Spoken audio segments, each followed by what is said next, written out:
I'm at 18 almost. Coming up August 18th, I'll be at my 18th anniversary of nonstop broadcasting. Are you getting nice repetitive foot cramps? That's nice. That's nice. Well, the best thing to do is water therapy. If you have an injury, your best bet is a nice hot bath, for real. And if you can't afford a hot bath, you might want to try a hot shower. I don't need a love doll. Clicked. Yeah, I'm not exactly. I haven't been actively involved in love for many years. Sarah, as you know, has ended our relationship, which I find odd because she's just been experiencing some medical problems. And since she met up with me today, finally, after being completely ignored for about a week, she met up with me. She ghosted me on text, and I said, hey, we can make this easy. Let's just be a little bit more brief and answer my texts at least. But she was so angry at me because she thinks I caused her depression over the many years that she's been depressed. She blames me for all of her depression. I can see that.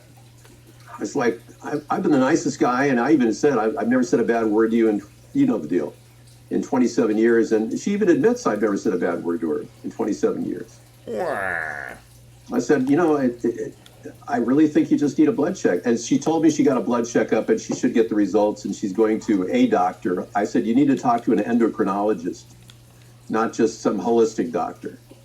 Holistic? Oh, no. I haven't said she's crazy, no. She's just going through a hormone disorder. These aren't things you can correct with therapy. Now, Sarah has been involved with an organization that helps people with dealing with living with alcoholic family members. And I'm not an alcoholic.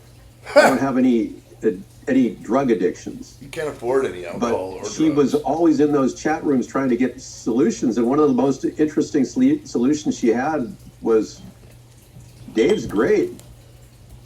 It's your dad you're angry at, going back to your dad. Oh, God. It's like, wow. And that's true.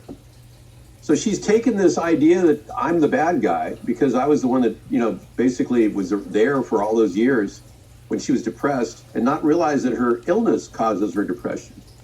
So I sent her a couple links to top thyroid experts, and if she wants to read them and check them and talk to her endocrinologist, she could get a like a mix of T3 and T4 thyroid meds that give her the perfect balance so she's not depressed. Because the real thing it was depression that led to this. It wasn't my fault. I've never reacted to anything she said. I've never said a bad word. I didn't call her any name ever. So this is kind of odd for me because I've never seen a person just flat out decide, I'm done with you. It's like nothing provoked it. Now, my parents were at each other verbally like no other. They called each other every name in the book like a drunken sailor.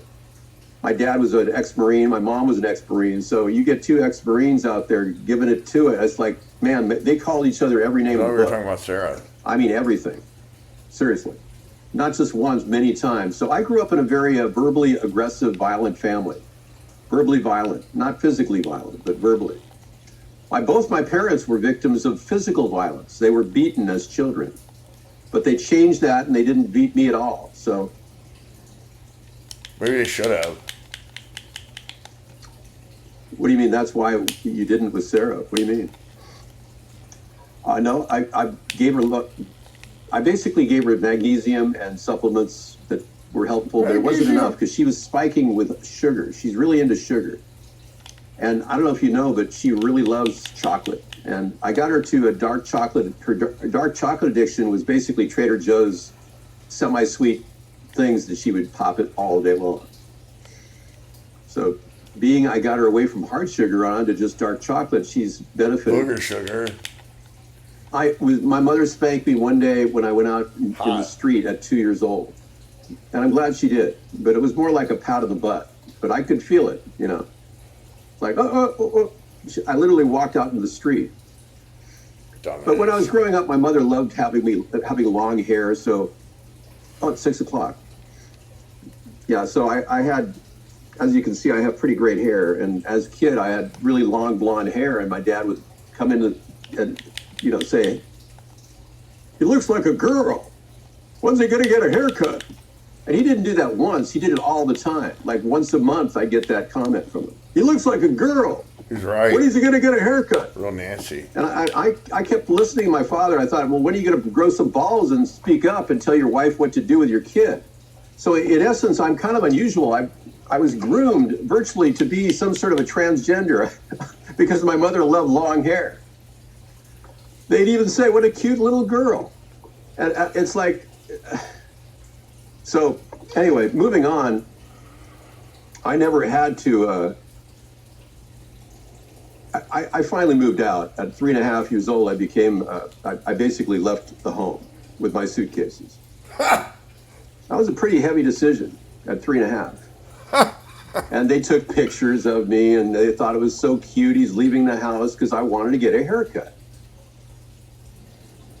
Jesus Christ. Isn't that amazing? Get some help, man. So it became my sister remembers Like it. It 60 became years like ago. a cameo moment for Dave.